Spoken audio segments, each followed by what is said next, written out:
Hello everybody, it's the silly one, back again. In fact, I'm sorry to say I was actually back last night. And the problem being that, the problem being a technical one. I actually managed a couple of games of dual stockpile with Chester, which I was hoping to share and record and all that kind of stuff. And about halfway through the first game, I found out that something had gone very, very wrong with all the sound. So we had a very, very quiet game. But we had some fun, and I think, although I know Chester's a bit busy at the moment, we're planning on redoing that, maybe changing a few things, and having now got my head round dual stockpile a little, I might do a little more in the way of analysis. So, in compensation for getting that wrong and not having him on here, I'm going to do a card review. And Chester actually personally asked for this card review. I've been away travelling to different climes, and whilst I was away he said, "Dude, when you come back, can you do this and tell me why everyone thinks it's so good? Because I don't think it is that good." And although I've got a dash of Prime covered here, the card that he wants me to have a look at is Fog Shrouded Moors, which I think is actually quite a good card, but we've got to look at the situation in which it's good, and arguably the situation where it's potentially mediocre and there are other better cards. So anyway, let's have a look at the whole fog thing, because we have Fog Shrouded Moors. As you can see, it's a 2-cost no buyout terrain card, and the card text says when you activate this card, put it in one of your regions and scrap all other terrain cards in this region. So you can only have one of them active at any time. Each unit gets -1 attack and +1 armor. Use this ability only during a mission whose target is the region enhanced by the card. So basically what everyone then says is, right, everybody attacking whatever it is that's enhanced by this, you get -1 attack and you get +1 armor. Okay, and that says each unit. So that's your attacker. If you're being, it'll only take effect if you're being attacked from your point of view. Obviously, it's your card. Or if you're attacking them and this is their card, it affects your units and your opponent's units. Everybody gets -1 attack and +1 armor, which can be quite good, can be quite bad. And whilst we're here, I am going to go back and look at the old chestnut, Heavy Fog. Okay, so this is kind of Fog Shrouded Moors' little brother in a way. And the reason I would say little brother is Fog Shrouded Moors is permanent. It's a terrain. There are not many ways to get rid of it. Creative terraforming being one of the obvious ones. There are a few other cards around. Fog Shrouded Moors is a mission, and therefore only applies during that mission. And we'll have a quick read of it. Attacking mechs each get -2 attack and receive 2 less damage. And I am just going to look at the Commander's Edition version of that, which each attacking unit gets -2 attack. The attacking player prevents up to 2 damage to each attacking unit. So it's kind of the same, but it's not. And actually, let me just start a new game and get that deck loaded to me and move all of this to the hand. We'll put our Heavy Fog out and I'll put our Fog Shrouded Moors out. So the difference here is with Fog Shrouded Moors, every unit gets -1 attack and +1 armor. Okay. Whereas each unit gets -2 attack, the attacking player prevents 2 damage to each unit. Now, is armor the same as prevention of damage? And I suspect there's probably some technical elements somewhere where it doesn't. Note with Fog Shrouded Moors it says armor, so something that does structure damage. Strafing run, I think. Arrow 4 battery, the armor makes no difference. Okay, here it says prevent the damage, then that might well take effect. Okay, and the general way that people read Fog Shrouded Moors or Heavy Fog is that it is symmetrical.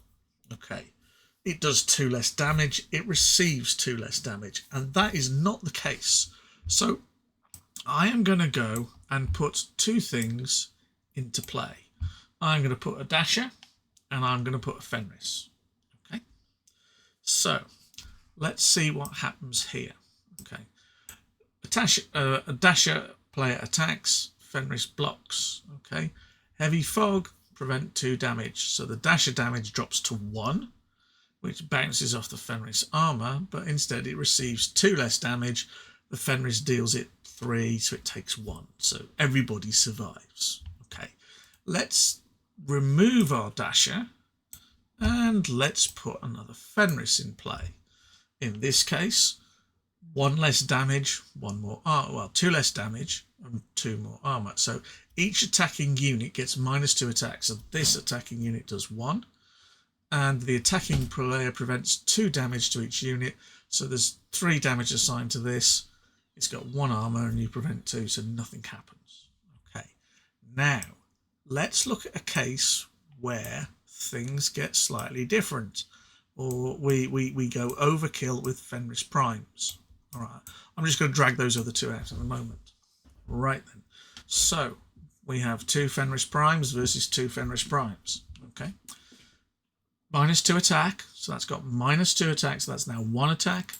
That's 1 attack. Okay, and receives 2 less damage. So 1 attack, 2 attack would mean that this one with 1 armor, 2 attack, 1 armor, it takes 1 damage. However, this does 3 and 3, 6, and that prevents 2, so that does 4 damage, 1 armor, so that goes to 3 damage. So not the same. Okay, I'm quickly going to clear these cards, and this is my perfect example of 3 Fenris primes versus 3 Fenris primes. Okay, Heavy Fog is played. Each of these has -2 attacks, so that now takes that 3 to a 1, that 3 to a 1, and that 3 to a 1. So you have 3 whole attack, and each of these units receives 2 less damage. But I can do 3, 6, 9, allocate the 9 to this Fenris, which prevents 2 damage, and it's a 1/6. So 2 off 9 is 7. It's a 1/6. That kills it. Okay, and each of these now does 1 damage. So one of these takes 2 structure, 3 damage, 1 armor, 2 structure damage.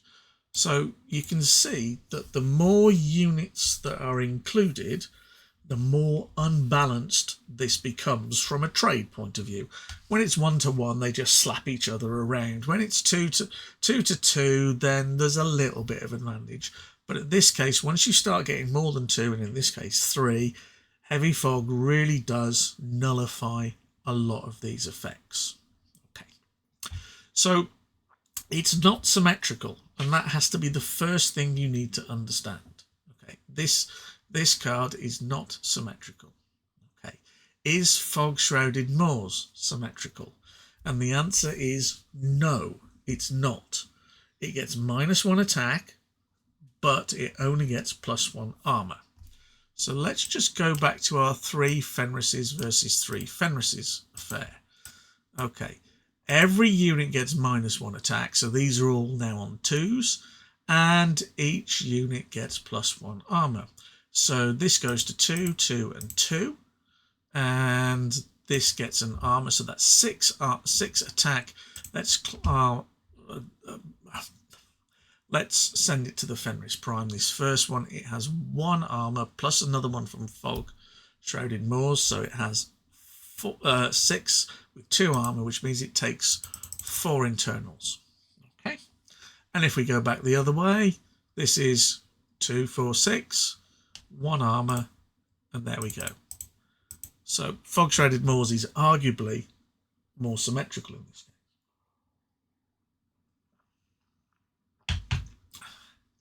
So that doesn't quite seem as bad. Everybody just pinks off each other, whereas Heavy Fog has a greater effect being with 2 and 2 damage. And that's exacerbated because you get 2 damage and 2 armor. So provided there are more than 2 units with 2 damage, nullification doesn't pay off against the 2 armor because you've got multiples thereof.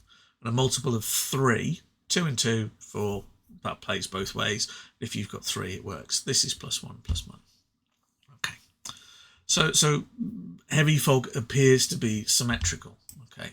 So arguably that's not as good. Sorry, fog shrouded moors appears to be symmetrical, which isn't the case with heavy fog, and therefore why do people play it?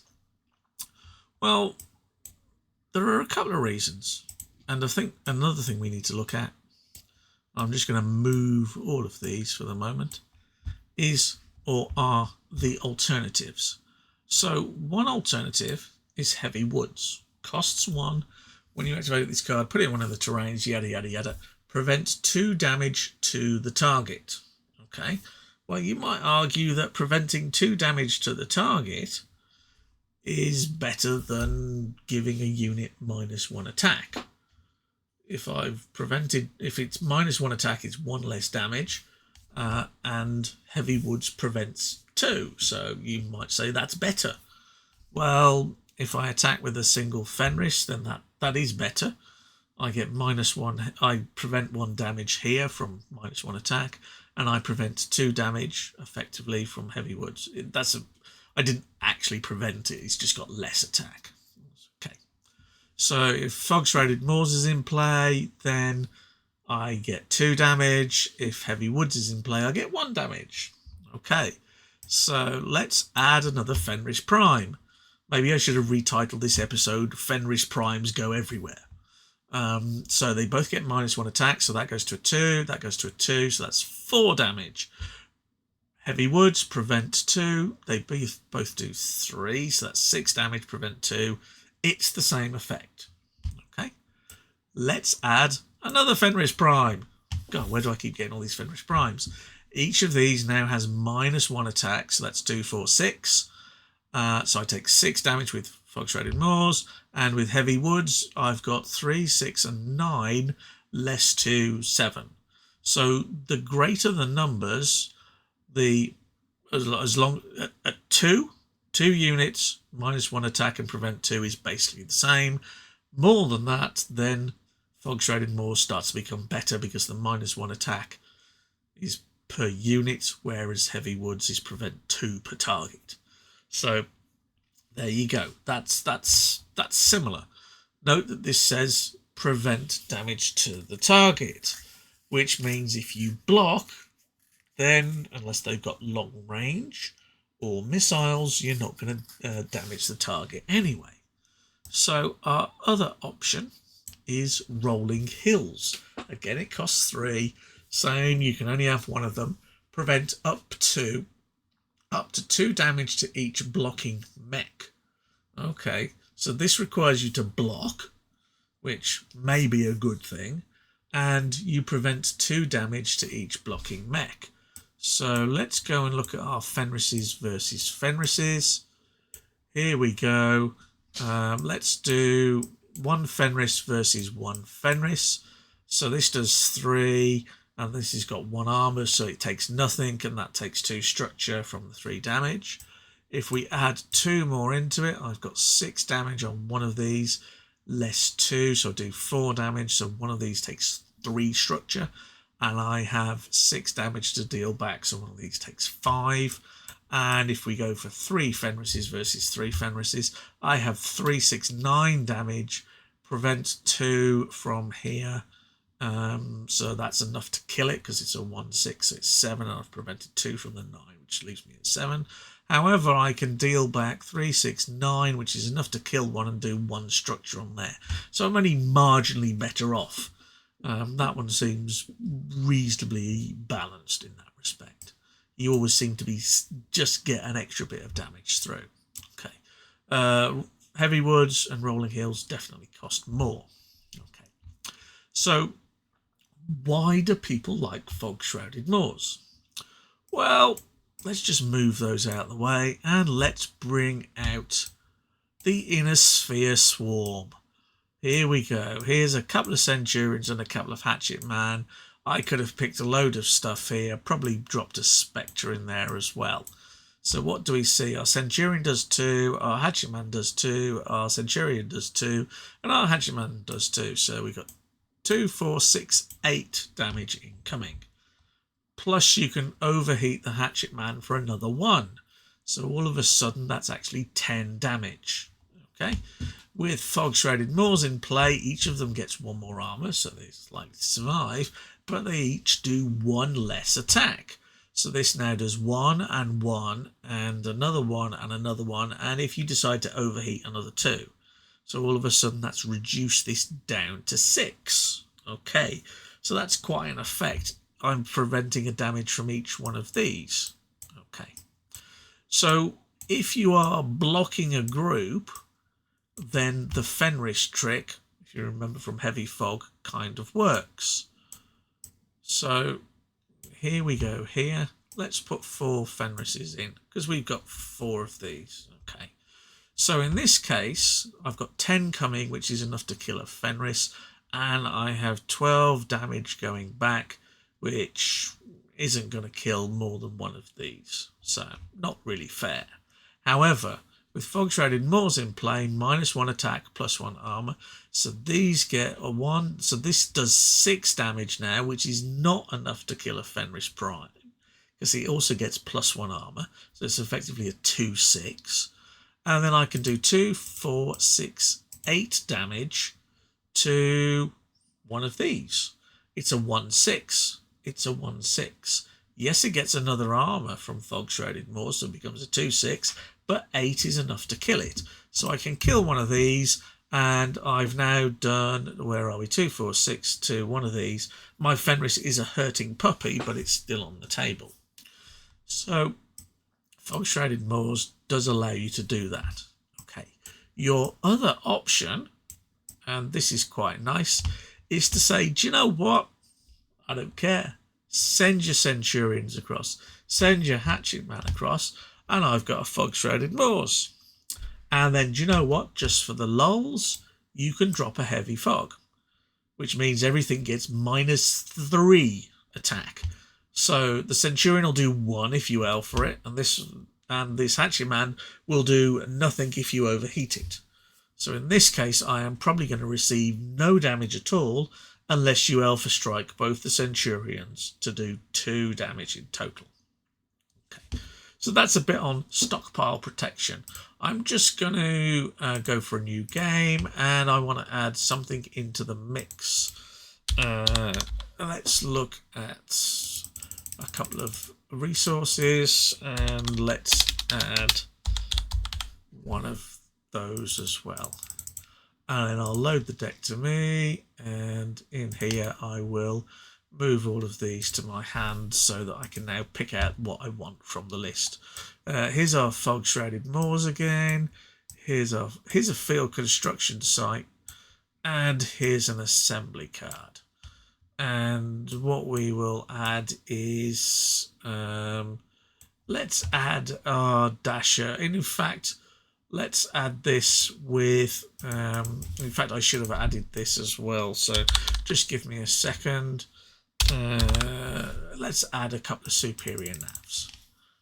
Let's go new game, load that deck to me, put those in my hand. We'll pop a dasher out, we'll pop a field construction site out, and we'll pop an assembly out, and we will Fog Shrouded Moors as well. And we'll drop a superior nav. I'll do some other missions in a minute. Okay. So this is one of the classic resource denial plays. Okay. Dasher goes against the assembly. The assembly is a 4 armor, 3 structure resource. Fine. Our Dasher does 3. Okay. They have tactics in play, and they decide to play superior nav for 4. Okay, yes, you get to roll the dice. But 3 and 4 is 7, and that's enough to kill an assembly. Okay. Note that it's not enough to kill a field construction site at 5-3. Okay. Now, let's put a Fog Shrouded Moors in play. Our Dasher gets 1 armor. We don't care about what armor. We're not blocking it. It does 1 less damage. So all of a sudden it cannot kill the support assembly. And one of the things when playing against swarms is that you want to reduce their resources, because you want them to play a resource each turn, which means they can only play one unit. If they have 4 resources on the table, the chances are they can play 2 units each turn, and you don't want that, because you will soon be outgunned and they will win from sheer board presence with numbers. So one of the ways to deal with this is to hunt their resources. But if you put a Fog Shrouded Moors in play, this suddenly gets a lot harder. Let's add another Dasher and a Fenris Prime. So I'm now attacking this with 2 Dashers and a Fenris Prime. That's 3, 6, 9 attack. That's more than enough to kill my assembly, because it's a 4 armor, 3 structure. Takes 7 to kill it. However, Fog Shrouded Moors in play, each one of these gets -1 attack. So this is now a 2, this is a 2, this is a 2. It deals 6, which is not enough to kill my assembly. So invariably you find that Fog Shrouded Moors is actually very good against swarm decks, because they tend to have the sell 'em cheap, stack 'em high kind of thing. Less damage, lots of durability. They just keep coming back and doing 2 or 3 damage each time. Fog Shrouded Moors reduces that. I mean, if you said, I've just cut the damage of this unit by 50%, which effectively it has unless you overheat, then that's quite significant, okay? And you've just done the same with your Centurion. Yeah, so 2 of these a turn, out they come. Okay, so Fog Shrouded Moors is good for nullifying the damage from swarms, and if you combine it in conjunction with Heavy Fog, you play a Fog Wolf deck, very popular. I seem to recall Doug Harvillier won the Wizards of the Coast R&D challenge, where a number of players played against Wizards of the Coast Battletech game designers. Charlie Cantino came second. Dave Hymas and Peter Sundholm were third and fourth. And there was a lot of controversy because Wizards of the Coast fudged the final round so that Charlie Cantino got an easy match that he would win in order to up his record, and he shouldn't have played that match. He should have played one of Peter or Dave, I believe. That's purely memory. But there was a lot of hoo-ha about that, because they said Wizards cheated with the draw in order to make sure they had somebody in the final. Otherwise, they lost quite heavily. Okay. So, yeah, you can play Fog Wolf. Packed some Fog Shrouded Moors and lots of Heavy Fogs. Great against swarms. Great against resource hunters. You will see, if you look at 1999, Dave Hymas's deck, often called Peter's deck. Dave was Peter's playing partner. Dave came third. Peter took a draw and got 9th. Okay, so Dave came third with that. And the one thing that was in Dave's deck was Fog Shrouded Moors. And if you look at the history, Peter hadn't put that in his deck. So that was a Dave innovation to prevent damage from swarms. If you think, my mechs are being attacked, I'm being attacked by 2s, and Fog Shrouded Moors is in play, and I've cut the damage on that, Fog Shrouded Moors could easily save you anywhere between 5 and 10 damage in a game, which is arguably another turn. And that makes a lot of difference. It's constant. It's fixed. And when you compare it to the other options, where are my other options? Where are my other... Here we go. Rolling Hills, 2 damage to each blocking mech. Yeah. Heavy Woods, 2 damage to the target.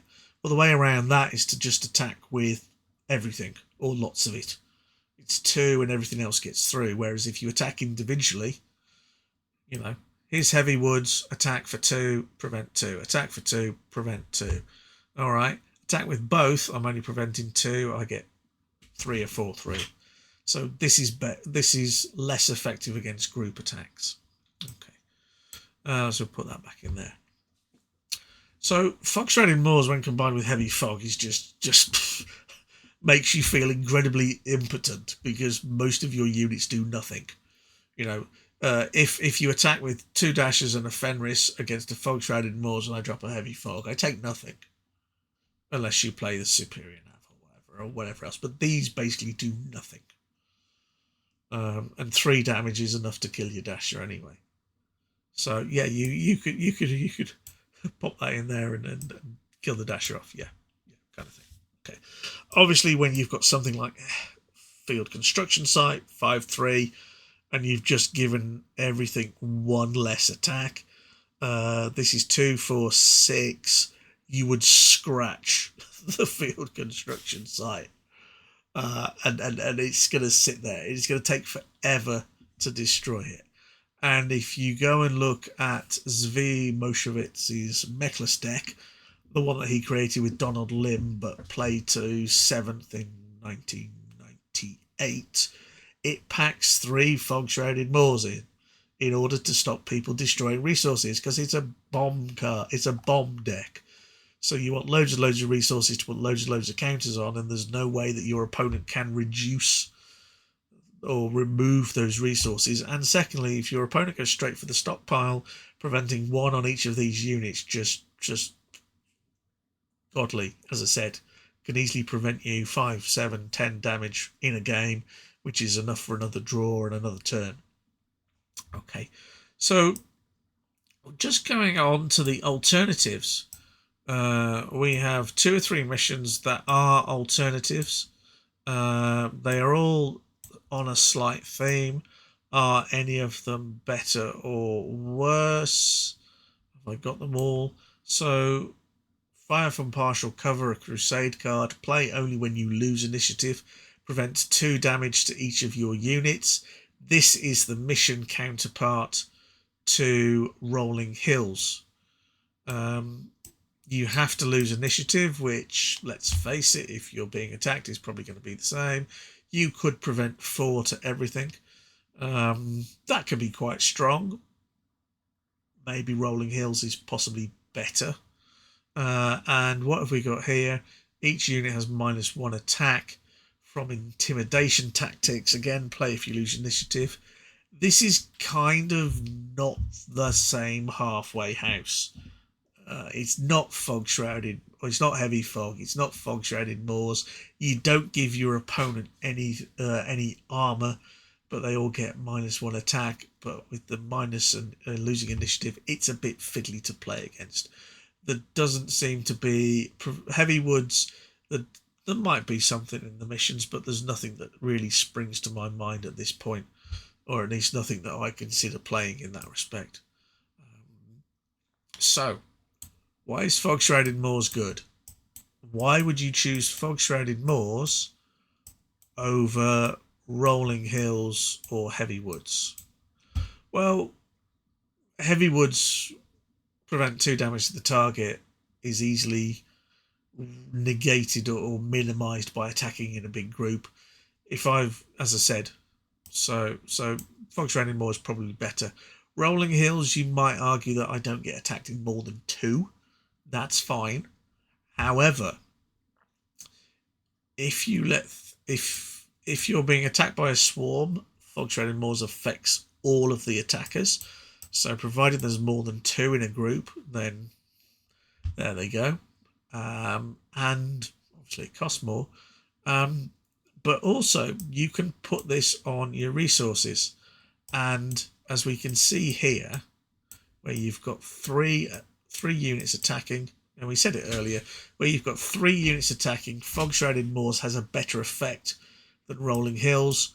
-1 on each of these versus prevents 2 damage. So I've actually reduced my damage by 1, 2, 3 with Fog Shrouded Moors, whereas Rolling Hills prevents it by 2 to the target. You also have to block if you use Heavy Fog. Sorry, let me recap on that.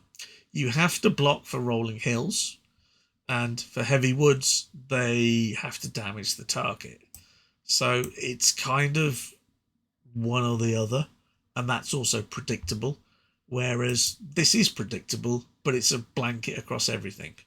So you can choose with Fog Shrouded Moors to just let everything through and do less damage. You can choose and block and try and trade.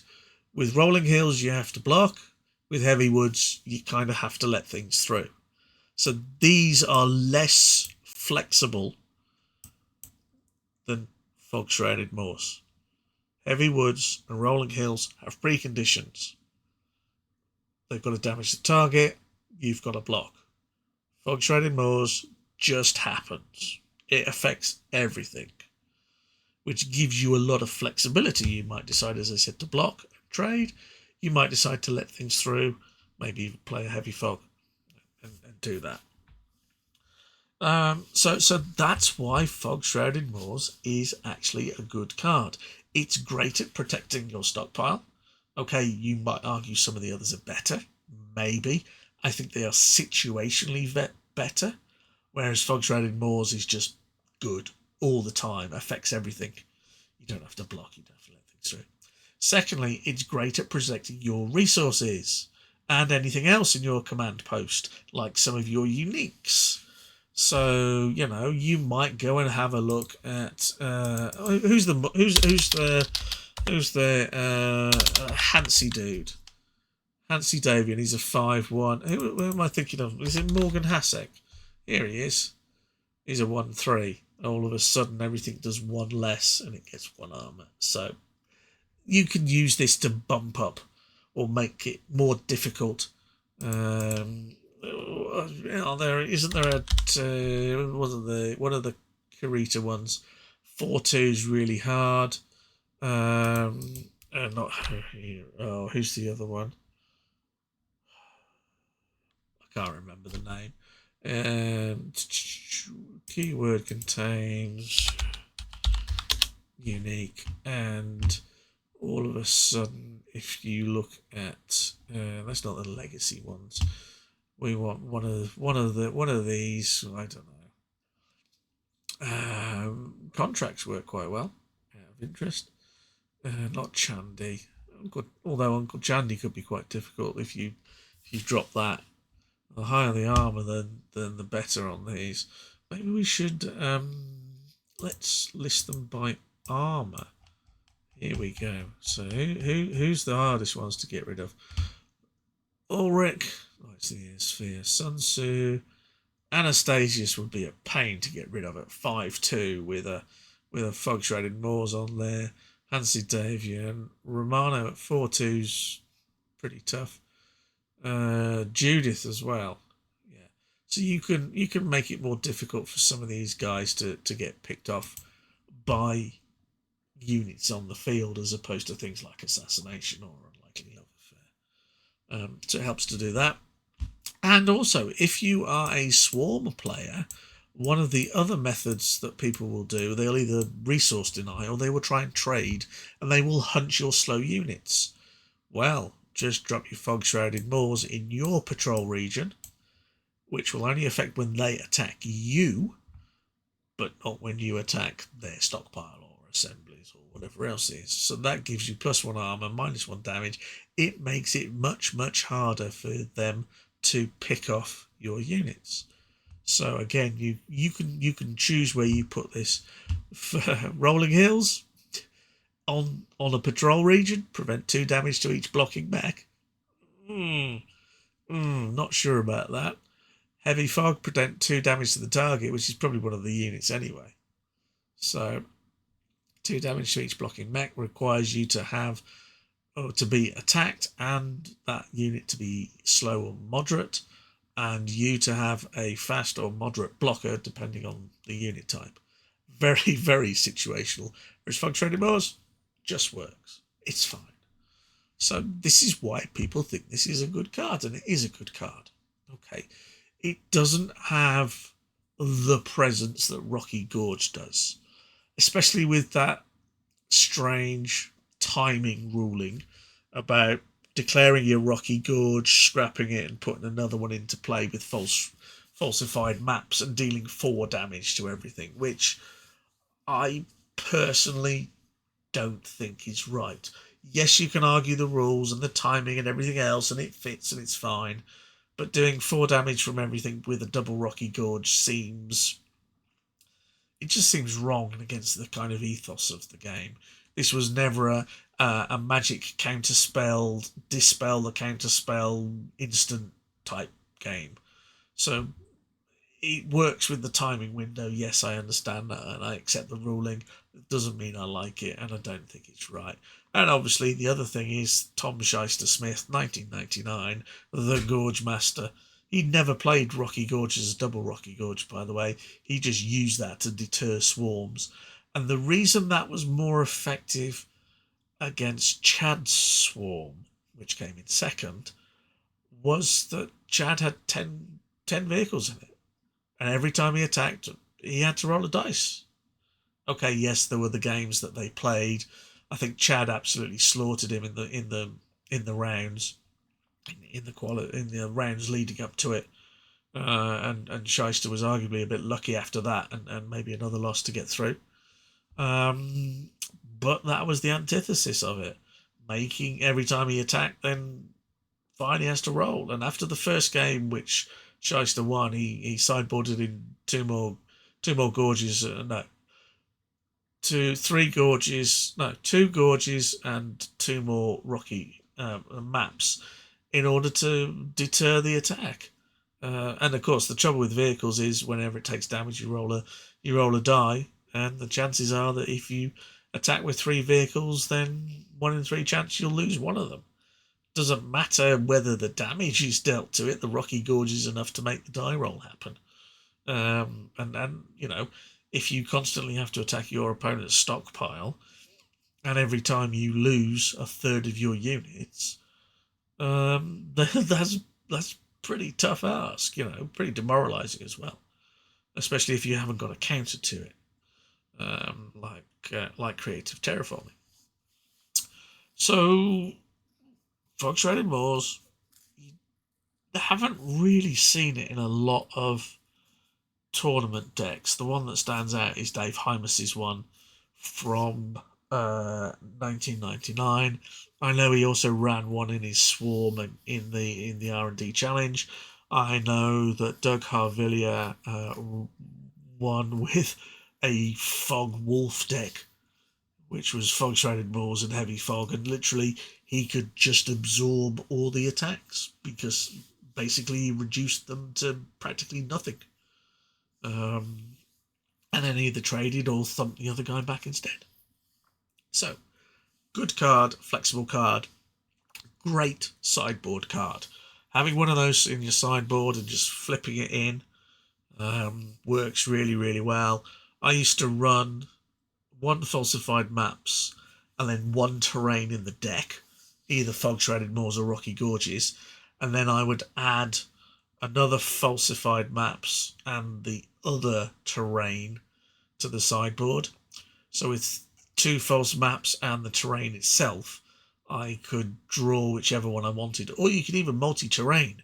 You can put Fog Shrouded Moors on your stockpile, and you could put Rocky Gorge on your command post, or even the other way around if you wanted, and mix and match them. There's nothing to say that the terrain you put in can't be different as long as it's not in the same area. So you can mix and match. So very useful, very flexible, definitely a good sideboard card, possibly even worth maybe 1 in your main deck. And if you build around it, it can be very powerful and in conjunction with Heavy Fog, very annoying. Oh, attack with these 4. Okay, I'll take 1 damage. Is quite demoralising. And then he attacks with 4 and hits you for 12 kind of thing. So, there you have it. Fog Shrouded Moors, I do like it. I do think it's a good card. It's probably an 8 or a 9 out of 10. Probably a little overshadowed by Gorge Fest, for want of a better word. But worth considering. So, there you go, Chester. That's why I quite like it. That's why I think it's quite good. Or even better than that, I would consider playing it. I probably would consider playing one of these 2, Rolling Hills or Heavy Woods. If I drew them in a draft, I would probably be reasonably happy with any of the 3, because I think I could put them somewhere where they would have an effect, and you don't often get ways to remove terrains in draft. There aren't many cards that do that. So, you know, potentially useful, but draft is a bit more about using your utilities and working out how to play the game, whereas constructed is you've got a plan and a focus, and you know what you're going to do, and you build for it. So anyway, I'll ramble on all day at this rate, and I'm trying to cut this reasonably to time. So Fog Shrouded Moors, probably an 8 out of 10. It's an A plus type card, worth considering. You could put it in most decks and it potentially has an effect. Practically has an effect all the time, in fact, and is quite strong against certain deck types and preventing certain decks, whether it's hunters and resource hunters, unit hunters and resource hunters, or nullifying swarms, which gives it a number of purposes, which means the flexibility is good. So there you go. Anyway, I'm done. Stick a fork in me. If you like this, then great. Hit the like button wherever it is, Twitch or YouTube or whatever else. And if you want me to do a card review, then tell me what card it is you'd like to review, because I'll sit and talk about it. I'm hoping to do some gameplay with Chester when he's free. One of Steel City Dingo wanted me to tell you or do the deck that I like the most, or one of the decks I love, and I'm going to do it. It's just a case of when it will happen, and hopefully I'll be back and doing this on a weekly basis. I did miss a few weeks, but I did post enough of the worst deck tournament for that, so I feel that I'm keeping my weekly average up, and that is my intention in the near future. But anyway, in the meantime, please look after yourselves. It's a big bad world out there. Don't worry, be silly, and I will see you soon. Take care.